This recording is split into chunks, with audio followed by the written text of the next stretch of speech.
ಮಾಡ್ತಾ ಇದ್ದೇವೆ. ನಾನು Y Sudeep Kumar. Down ultra running 26 ಇದು ಪ್ರಥಮ ಬಾರಿಗೆ ನಮ್ಮ ಉಭಯ ಜಿಲ್ಲೆಗಳಲ್ಲಿ ಪ್ರಥಮ ಬಾರಿಗೆ ನಡೀತಾ ಉಂಟು. ಈ ಒಂದು ಕಾರ್ಯಕ್ರಮಕ್ಕೆ ನಮ್ಮ ಸಹಕಾರಿ ಸಂಸ್ಥೆ ಸಹ ಅವರೊಟ್ಟಿಗೆ ಒಂದು ಸೇರಿಕೊಂಡು ಅವರಿಗೆ ಒಂದು ಪ್ರೋತ್ಸಾಹ ನೀಡುವಂತ ಒಂದು ದೃಷ್ಟಿಯಿಂದಾಗಿ ಇದೊಂದು ವ್ಯವಸ್ಥಿತವಾಗಿ ನಮ್ಮ ಪಡುಬಿದ್ರಿಯಿಂದ ಪ್ರಾರಂಭವಾಗುವುದರಿಂದ ನಮ್ಮ ಸ್ಥಳೀಯ ಹಲವಾರು ಸಂಘ ಸಂಸ್ಥೆಗಳ ಸಹಕಾರ ಸಹ ಇದಕ್ಕೆ ತೆಗೆದುಕೊಂಡು ಈ ಒಂದು 4ನೇ ತಾರೀಕು ನಡೆಯುವಂತ ಈ ಓಡಿ ರನ್ನಿಂಗ್ ಕ್ಲಬ್ನವರು ಮಾಡುವಂತ dusk to dawn ultra running ಯಶಸ್ವಿ ಮಾಡಲಿಕ್ಕೆ ನಾವು ಬಂದಿದ್ದೇವೆ. ಇದರ ಬಗ್ಗೆ ಇದರ ರನ್ನಿಂಗ್ ಕ್ಲಬ್ನ ಫೌಂಡರ್ ಮತ್ತು ರೇಸ್ ಡೈರೆಕ್ಟರ್ ಆದಂತಹ ದೇವಪ್ರಕಾಶ್ ಶೆಟ್ಟಿ ಅವರು ವಿವರವಾದ ಮಾಹಿತಿಯನ್ನು ನಿಮಗೆ ನೀಡ್ತಾ ಇದ್ದಾರೆ. ಮೊದಲ ಬಾರಿಗೆ ನಾವು ಇಲ್ಲಿ ದಕ್ಷಿಣ ಕನ್ನಡದಲ್ಲಿ ಮೊದಲ ಬಾರಿಗೆ ಒಂದು ಅಲ್ಟ್ರಾ ರನ್ ಮಾಡಬೇಕು ಅಂತ ಹೇಳಿ ಯಾವಾಗ ಯೋಚನೆ ಮಾಡ್ತಿದ್ವಿ. ಇಲ್ಲಿ ಇದು ಇಷ್ಟರವರೆಗೆ ಇಲ್ಲಿವರೆಗೆ ನಡೆಯಲಿಲ್ಲ. ಇಲ್ಲಿ ಫುಲ್ ಮ್ಯಾರಥಾನ್ ನಡೀತಿತ್ತು. ಫುಲ್ ಮ್ಯಾರಥಾನ್ ಅಂದ್ರೆ 42 ಕಿಲೋಮೀಟರ್ ಮತ್ತೆ 10 ಕಿಲೋಮೀಟರ್ದೆಲ್ಲ ಬೇರೆ ಎಲ್ಲ ಆವೃತ್ತಿ ನಡೀತಾ ಇತ್ತು. ಆದ್ರೆ ಇಲ್ಲಿ ಅಲ್ಟ್ರಾ ರನ್ನಿಂಗ್ ಯಾವುದು 42ಗಿಂತ ಜಾಸ್ತಿ ಇರ್ತದೆ ಅದಿಲ್ಲಿ ನಡೀತಿರ್ಲಿಲ್ಲ. ಹಾಗೆ ಒಂದು ಅಲ್ಲಿಂದ ಶುರು ಆಯ್ತು ಯೋಚನೆ, ಇಲ್ಲಿ ಒಂದು ಅಲ್ಟ್ರಾ ರನ್ ಮಾಡಬೇಕು ಅಂತ ಹೇಳಿ. ಆಮೇಲೆ ಮೆಲ್ಲ ಹೋಗ್ತಾ ಹೋಗ್ತಾ ಅಲ್ಟ್ರಾ ರನ್ ಎಲ್ಲ ಕಡೆ ಸಹ ಮಾಡ್ತಾರೆ. ಇದನ್ನೊಂದು ಎಕ್ಸ್ಪೀರಿಯನ್ಸ್, ಒಂದು ಅನುಭವದ ರನ್ ಆಗಿರ್ಬೇಕು. ಒಂದ್ಸಲ ಓಡಿ ಮುಗಿಸಿದ ಮೇಲೆ ಬರೀ ಓಡದೆ ನನಗೆ ಟಿ ಶರ್ಟ್ ಸಿಕ್ಕಿತ್ತು, ಒಂದು ಮೆಡಲ್ ಸಿಕ್ಕಿತ್ತು, ಮನೆಗೆ ಹೋದೆ, ಊಟ ಮಾಡಿ ಮನೆಗೆ ಹಾಗಲ್ಲ. ಅವ್ರು ಅದನ್ನ ಮೆಲುಕು ಹಾಕ್ಬೇಕು. ಎಷ್ಟು ಚೆನ್ನಾಗಿತ್ತು ರನ್, ನಾನು ಮುಂದಿನ ವರ್ಷನೂ ಯಾವ ರೀತಿಲಿ ಇದು ಮಾಡ್ಬೇಕು, ನಾನು ಇನ್ನೂ ಜನನ ಕರ್ಕೊಂಡ್ ಬರ್ಬೇಕು, ನನ್ನ ಫ್ರೆಂಡ್ಸ್ ಗಳಿಗೆ ಹೇಳ್ಬೇಕು, ಫ್ಯಾಮಿಲಿಯವರನ್ನು ಕರ್ಕೊಂಡ್ ಬರ್ಬೇಕು. ಸೊ ಹಾಗೆಲ್ಲ. ಸೊ ಅದು ಯಾವಾಗ ಆಗ್ತದೆ, ನಿಮಗೆ ಎಕ್ಸ್ಪೀರಿಯನ್ಸ್ ಚೆನ್ನಾಗಿದ್ರೆ ಮಾತ್ರ. ಇದರಲ್ಲಿ ಎಕ್ಸ್ಪೀರಿಯನ್ಸ್ ಹೇಗೆ ಬೇರೆ ತರ ಕೊಡ್ತೇವೆ ಅಂದ್ರೆ, ಒಂದು ಕಡಲ ಬದಿ ಒಂದು 2-3 ಕಿಲೋಮೀಟರ್ ಸ್ವಲ್ಪ ಒಳಗೆ ತಿರುಗಬೇಕಂದ್ರೆ ಕಡಲ ಬದಿ ಪೂರ್ವ ರಸ್ತೆ ಇಲ್ಲ.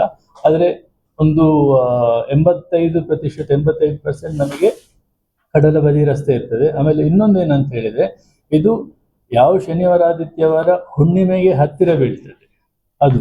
ಸೊ ಈಗ ಇವತ್ತು ಹುಣ್ಣಿಮೆ, ಇನ್ನೆರಡು ದಿವಸದಲ್ಲಿ ನಮ್ದು ಓಟ ಇರೋದು. ಸೊ ಹಾಗೆ ಹುಣ್ಣಿಮೆ ಬೆಳಕಿನದು, ನಮಗೆ ಹುಣ್ಣಿಮೆ ಬೆಳಕಿನದು ಓಟ ಅಂತ ಸಹ ಹೇಳ್ಬೋದು ಇದನ್ನ. ಡಸ್ಟ್ ಟು ಡಾನ್ ರಾತ್ರಿ 6 ಗಂಟೆಯಿಂದ ಬೆಳಗ್ಗೆ 6 ಗಂಟೆವರೆಗೆ ಇರ್ತದೆ. ಇದು ಮೊದಲಿಗೆ ಬರೀ ಅಲ್ಟ್ರಾ ಮಾತ್ರ ಮಾಡುವ ಅಂತಿದ್ವಿ, ಅಂದ್ರೆ 12 ಗಂಟೆ ಓಡುವವರು ಮತ್ತೆ 50 ಕಿಲೋಮೀಟರ್ ಓಡುವವರು. ಈಗ ಅದನ್ನ ಆ ಅನುಭವನ ಬರೀ ಅಲ್ಟ್ರಾ ಓಡುವವರಿಗೆ ಮಾತ್ರ ಯಾಕೆ ಕೊಡ್ಬೇಕು. ಈಗ 21 ಓಡುವವರು, 10 ಓಡುವವರು ಅವರಿಗೆಲ್ಲ ಈ ಅವಕಾಶನೇ ಸಿಗುವುದಿಲ್ಲ. ಸೊ ಹಾಗೆ ಏನ್ ಮಾಡಿದ್ವಿ, ಮತ್ತೆ ಉಳಿದ ಸಣ್ಣ ಆವೃತ್ತಿಗಳು ಅಂದ್ರೆ 21, 10, 5 ಮತ್ತೆ 3 ಕಿಲೋಮೀಟರ್, ಹೀಗೆ ಪ್ರತಿಯೊಂದನ್ನು ಬೇರೆ ಬೇರೆ ಟೈಮ್ನಲ್ಲಿ ವಿಂಗಡಣೆ ಮಾಡಿಬಿಟ್ಟು ಪ್ರತಿಯೊಂದನ್ನು ಶುರು ಮಾಡುವ ಅಂತ ಹೇಳಿ. ಸೊ 6 ಗಂಟೆಗೆ 12 ಗಂಟೆಯವರು ಓಡ್ಲಿಕ್ಕೆ ಶುರು ಮಾಡ್ತಾರೆ. 12 ಗಂಟೆಯವರು ಒಂದು 25 ಜನ ಇದ್ದಾರೆ ಓಡುವವರು. ಆಮೇಲೆ 50 ಕಿಲೋಮೀಟರ್ನವ್ರು ಬರ್ತಾರೆ, ಅವರೊಂದು 65-70 ಜನ ಇದ್ದಾರೆ ಓಡುವವರು. ಅದಾದ್ಮೇಲೆ 21 ಕಿಲೋಮೀಟರ್ ಓಡುವವರು. 21ರವರು ನಮಗೆ ಒಂದು 150-170 ಜನ ಇದ್ದಾರೆ. ಆಮೇಲೆ 10 330 ಹತ್ರ ಇದ್ದಾರೆ, 330 ಅಂತ ಸಹ ಹೇಳ್ಬೋದು.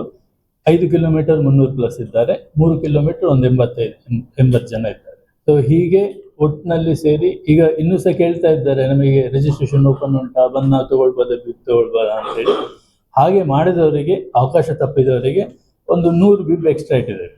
ಈಗ ಬಂದ್ಬಿಟ್ಟು ನನಗೆ ಸಮಯ ಸಿಗ್ಲಿಲ್ಲ, ರಿಜಿಸ್ಟರ್ ಮಾಡ್ಲಿಕ್ಕೆ ಆಗ್ಲಿಲ್ಲ, ಹಾಗೆ ಬಂದ್ಬಿಟ್ಟು ನಾನು ಪಾರ್ಟಿಸಿಪೇಟ್ ಮಾಡಬೇಕು, ಅವರಿಗೆ ಮನಸ್ಸಿರ್ತದೆ ಆದ್ರೆ ಬಿಬ್ ಸಿಕ್ಕಿರುವುದಿಲ್ಲ, ಯಾವುದೋ ಕಾರಣಾಂತರಗಳಿಂದ ತಪ್ಪಿರ್ತದೆ. ಸೊ ಆಗ ಅಂಥವರಿಗೆ ಒಂದು 100 ಬಿಬ್ ಎಕ್ಸ್ಟ್ರಾ ಇಟ್ಟಿರ್ತದೆ. ಒಂದು 3 ಕಿಲೋಮೀಟರ್ ಇಷ್ಟು 10ರಲ್ಲಿ ಮತ್ತೆ 5ರಲ್ಲಿ ಜಾಸ್ತಿ ಇಟ್ಟಿದೆ, 30-40 ಎಲ್ಲ ಸೇರಿ ಒಂದು 100-120 ಬಿಬ್ ಜಾಸ್ತಿ. ಸೊ ಇಷ್ಟಿಟ್ಟಿದ್ದೇವೆ. ಸೊ ಹಾಗೆ ನಮಗೆ ಇದು, ನಾನು ಸುಧೀರ್ ಸರ್ನ ತುಂಬಾ ಥ್ಯಾಂಕ್ಸ್ ಹೇಳಬೇಕು. ನಮಗೆ ಮೊದಲು ಯಾರು ಇಲ್ಲದಾಗ ಫಸ್ಟಿಗೆ ನಮಗೆ ಸರ್ ಪಕ್ಕದಲ್ಲಿ ನಿಂತು ಹೇಳಿದ್ರು, ನಾ ಇದ್ದೇನೆ ನಿಮ್ ಜೊತೆ, ಈ ಈವೆಂಟ್ನ ಎಷ್ಟು ಚಂದ ಮಾಡ್ಲಿಕ್ಕಾಗುತ್ತೆ ಅಷ್ಟು ಚಂದ ಮಾಡುವ ಅಂತೇಳಿ. ಆಗ ಸರ್ ಹತ್ರ ಕೂತ್ಕೊಂಡು ಮಾತಾಡುವಾಗ ನಮ್ದ್ರಲ್ಲಿ 10 ಜನ ರಿಜಿಸ್ಟರ್ ಮಾಡಿದ್ರು ಅಷ್ಟೇ. ಈಗ ನಾವು 1,000 ತಲುಪಿದ್ದೇವೆ. ಸೊ ಸರ್ದು ಸಹಯೋಗ, ಇವ್ರದ್ದು ಟೀಮ್ನದೆಲ್ಲ ಸಹಯೋಗ ನಮ್ಮ ಮೇಲೆ ತುಂಬಾ ಉಂಟು. ಇದು ಮೊದಲನೇ ಆವೃತ್ತಿ, ಆದಷ್ಟು ಒಳ್ಳೇದು ಕೊಡುವ ಅಂತಿದ್ದೇವೆ ಜನಗಳಿಗೆ. ಆಮೇಲೆ ಇದರಲ್ಲಿ ಒಂದು ಇದರಲ್ಲಿ ನಮ್ದೊಂದು ಇಂಟೆನ್ಷನ್ ಅಂತ ಹೇಳಿ ಇರ್ತದೆ, ಒಂದು ಯಾವ ಕಾರಣಕ್ಕೆ ಮಾಡ್ತಾ ಇದೆ, ನಮ್ದು ಗೋಲ್ ಏನು ಅಂತ ಹೇಳಿ. ಸೊ ಇಲ್ಲಿ ನಮ್ದು ಇರೋದು ಈ ಅಲ್ಟ್ರಾ ರನ್ನಿಂಗ್ ಕಮ್ಯುನಿಟಿನ ನಮ್ದು ದಕ್ಷಿಣ ಕನ್ನಡಕ್ಕೆ ಅಂದ್ರೆ ಕರಾವಳಿ ತೀರಕ್ಕೆ ಕರ್ಕೊಂಡ್ ಬರ್ಬೇಕು ಅಂತ. ಅಲ್ಟ್ರಾ ರನ್ನಿಂಗ್ ಇಲ್ಲಿ ಎಲ್ಲಿ ನಡೀತಾ ಇಲ್ಲ. ಗೋವಾದಲ್ಲಿ ನಡೀತುಂಟು, ಮಹಾರಾಷ್ಟ್ರದಲ್ಲಿ ಉಂಟು, ಕರ್ನಾಟಕ ಬೇರೆ ಭಾಗದಲ್ಲೆಲ್ಲ ಉಂಟು, ಆದರೆ ಕರಾವಳಿಯಲ್ಲಿ ನಡೀತಾ ಇಲ್ಲ.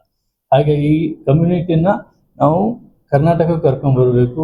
ಮೊದಲನೇ ಸಲ ನಾವಿಲ್ಲಿ ಓಡಿದಾಗನೇ ಅನ್ಕೊಂಡೆ, ಮೊದಲನೇ ಆವೃತ್ತಿ ಯಾವಾಗ ಉಡುಪಿ ರನ್ನರ್ಸ್ನವರು ಶುರು ಮಾಡಿದ್ರು ಇಲ್ಲಿ, ಆಗ ಆ ರಸ್ತೆಯಲ್ಲಿ ಓಡ್ಬೇಕಾದ್ರೆ ಅನ್ಕೊಂಡಿದ್ವಿ, ಇಷ್ಟು ಒಳ್ಳೆ ರಸ್ತೆ ಇರುವಾಗ ನಾವು ಯಾಕೆ ಇದನ್ನ ಅಲ್ಟ್ರಾಗ್ ಉಪಯೋಗಿಸಬಾರ್ದು. ಆಮೇಲೆ ಮೆಲ್ಲ ಮೆಲ್ಲ ಹಾಗೆ ಯೋಚನೆಯಿಂದ ಕಾರ್ಯರೂಪಕ್ಕೆ ತಂದ್ವಿ. ಇವರು ಉಡುಪಿ ರನ್ನರ್ಸ್ ಅವರು ಅಸೋಸಿಯೇಷನ್ ಇಂದಾಗಿ ನಾವು ತುಂಬಾ ಬೇಗ ಎಲ್ಲ ನಮ್ದು ನಮಗೆ ಪರ್ಮಿಷನ್ಸ್ ಆಗಿರ್ಬೋದು, ಈಗ ಇಲ್ಲ ಯಾರ್ಯಾರನ್ನ ಭೇಟಿ ಆಗ್ಬೇಕು, ಯಾವ್ದಾವ್ದು ಪರ್ಮಿಷನ್ ಯಾರ್ಯಾರಿಗೆಲ್ಲ ಸಿಗ್ಬೇಕು. ಹಾಗೆ ಉದಯಣ್ಣ ಮತ್ತೆ ಸಂತೋಷಣ್ಣ ನಮ್ಮ ಜೊತೆ ಯಾವಾಗ ಸಹ ಇದ್ರು. ಹಾಗೆ ಈಗ ಮೊದಲನೇ ಆವೃತ್ತಿಯಲ್ಲಿ ನಾವು 25 ಜನ ಕರ್ಕೊಂಡ್ ಬರ್ತಾ ಇದ್ದೇವೆ ಅಲ್ಟ್ರಾ ರನ್ನರ್ಸ್, ಪ್ಲಸ್ ಒಂದು 80 ಜನ ಆಗ್ಬೋದು, ಎರಡು ಸೇರಿ 80ರಿಂದ 90. ಮುಂದಿನ ವರ್ಷಕ್ಕೆ ಅದು ದುಪ್ಪಟ್ಟು ಆಗುವ ಅಂದಾಜಿದೆ. ಅದಕ್ಕೆ ತುಂಬಾ ಜನ ಕೇಳ್ತಾ ಇದ್ದಾರೆ, ಬಾಕಿ ಒಂದು ಗುಡ್ ಫ್ರೈಡೆ ಬಂತು, ಅದರಿಂದ ಸ್ವಲ್ಪ ಜನ ಬರಲಿಲ್ಲ. ಇನ್ನೊಂದು ಯಾವುದೋ ಈವೆಂಟ್ ಹತ್ರ ಬಂತು, ಅದರಿಂದ ಸ್ವಲ್ಪ ಜನ ಬರಲಿಲ್ಲ. ಸೊ ಮುಂದಿನ ಆವೃತ್ತಿಯಲ್ಲಿ ನಾವು ಸ್ವಲ್ಪ ನೋಡಿ ಮಾಡುವ. ಆಮೇಲೆ ಇನ್ನೂ ಜಾಸ್ತಿನ ಕರ್ಕೊಂಡ್ಬಂದು ಇಲ್ಲಿದ್ದು ಪ್ರವಾಸೋದ್ಯಮ, ಇಲ್ಲಿದ್ದು ಕ್ರೀಡೆ ಬೆಳಗಿಸ್ಬೇಕಂತ ಅಲ್ಲಿ ಯೂಟರ್ನ್ ಮಾಡ್ಬಿಟ್ಟು ಹಿಂದೆ ಎಲ್ಲಿ